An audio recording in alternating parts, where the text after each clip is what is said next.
soxna Ndeye Faye ngi noonu mu baax mi. waaw dëkkandoo yi.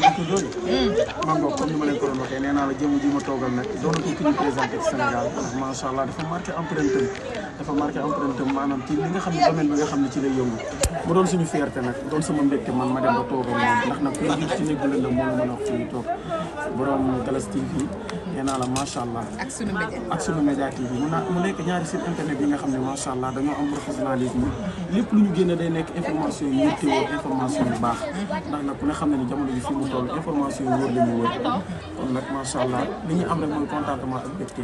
di ñaan yàlla nañ am suñu dem ba am suñu produit bopp yoo xam ne ci biir Galas TV lay génne yàlla nañ am suñu produit bopp yoo xam ne ci biir sunu média TV lay SM TV mi ngoog ndaanaan bu mag baa ngi nii kii mooy engagé doomu sam-sam bi